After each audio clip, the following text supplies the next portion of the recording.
Fail වෙලා ගොඩ යන මිනිස්සු. ඒ කියන්නේ එක්සෑම් එක ෆේල් වුණොත් ගොඩ යන්න පුළුවන්. අනිවාර්යයෙන්ම. එක්සෑම් එක ලියන හැමෝම පාස් වෙන්නෙත් නැහැ. හැමෝම ෆේල් වෙන්නෙත් නැහැ. ෆේල් වෙන කට්ටිය එක විදියකටත් පාස් වෙන කට්ටිය එක විදියකටත් තමයි ජීවිතේ කොට ගන්න. ඔක්කොම පාස් කරන්න ඕන නම් එක්සෑම් එක කරන්න ඕනෙත් නැහැ නේද? ඔව්. ෆේල් වෙන කට්ටිය Tamanටම කියලා දෙයක් හොයාගන්නවා.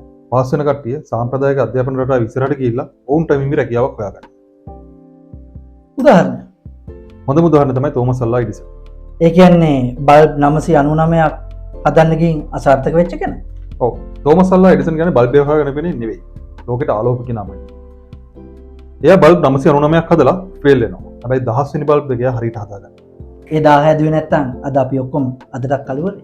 අද වගේ කාලයක නම් බල්බ් 999 නවත්තනවා. ඒත් ඔහු 10 වෙනි බල්බ් එක හදලා තමයි අලුතෙන් බල්බ් එකක් හොයාගන්නේ.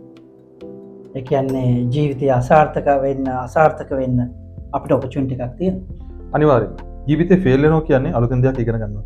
ඒක ඔබේ ජයග්‍රහණය ඔබ අලුතෙන් දකින්න ලෝකෙට අලුත් පාරක් කපනවා. ඔබත් ජීවිතේ අසාර්ථක වෙන්න ජීවිතේ ජය ගන්න කෙනෙක්. අලුත් ඉරක් පායනවා නියතයි.